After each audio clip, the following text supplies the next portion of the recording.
6 p.m. Assalamu alaikum. This is Radio Pakistan. The news read by Daman Zaman.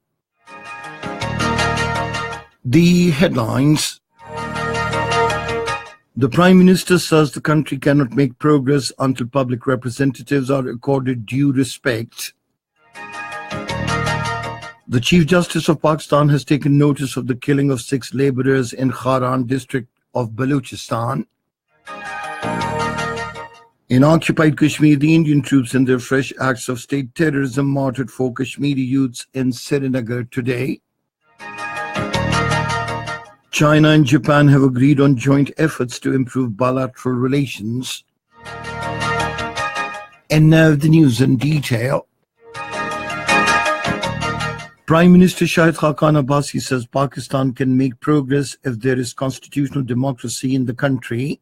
He was addressing a public gathering at Narowal today in connection with the groundbreaking ceremony of the Narowal-Lahore-Sialkot motorway link road. The Prime Minister said the people's verdict will come in July this year in the upcoming general elections, which will decide as to who should rule the country.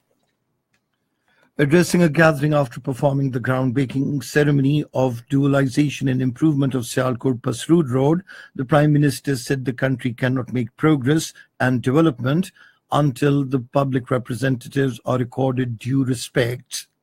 He said politicians are mandated by masses to serve the country. Therefore, they deserve due respect and stressed that the country's progress is linked with this reverence. The Institute of Maritime Affairs, Islamabad, is holding one-day International Maritime Symposium in Islamabad on Monday. The main theme of the symposium is Impact of Belt and Road Initiative on the geo-economics of the Indian Ocean region, prospects for Pakistan, the region, and beyond. Focus of the discussion in the symposium will mainly be on geo-economics and the backdrop of geopolitical and strategic issues, including security aspects. The Chief Justice of Pakistan, Mr. Justice Mia Saqib Nisar, has taken notice of the killing of 6 labourers in Kharan district of Balochistan. The Chief Justice took notice of the incident and security lapse and issued notices to the Chief Secretary and the Inspector General of Police Balochistan and fixed the matter for hearing on Friday next at the Supreme Court Quetta Registry. In occupied Kashmir, the Indian troops in their fresh acts of state terrorism martyred 4 Kashmiri youths in Srinagar today. The troops killed 3 youths during a violent coordinated search operation in Chattabal area of Srinagar. The 4th one, identified as Adil Ahmed, was killed when a vehicle of the Indian forces deliberately hit him at Noorbagh. Massive protests erupted in several localities of Srinagar soon after the killings. The Indian police and troops used brute force to disperse the protesters, injuring many people, including 3 photojournalists. The joint resistance leadership, comprising Sayyid Ali Gilani, Mirwais Umar Farooq, and Muhammad Yasin Malik, in a statement in Srinagar, paid glowing tributes to the martyred youth. The resistance leaders called for a complete shutdown tomorrow to mourn the killings. In India, a teenage girl was burnt alive today by 2 men who abducted and raped her in Jharkhand state a day earlier.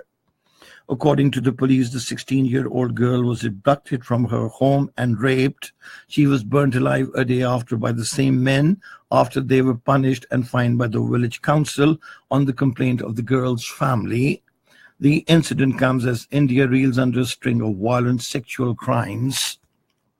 China and Japan have agreed for joint efforts to improve bilateral relations. During a telephonic conversation, the Chinese President Xi Jinping and the Japanese Prime Minister Shinzo Abe expressed accordance in opinion that China and Japan should properly manage their contradictions and differences to bring bilateral relations back on track and strive for new developments. This year marks the 40th anniversary of the signing of the Treaty of Peace and Friendship between China and Japan. In Russia, critics of President Vladimir Putin took to the streets today to register their protest ahead of his inauguration for a 4th presidential term. Putin won a landslide re-election victory in March for another 6 years until 2024. Meanwhile, the Russian opposition leader Alexei Navalny and hundreds of anti-Kremlin activists were detained by the police during street protests. And that is the end of this news bulletin. For more news and analyses, log on to our website, radio.gov.pk, and you can also watch the live video streaming of our bulletins on the link, facebook.com/Radio Pakistan News Official.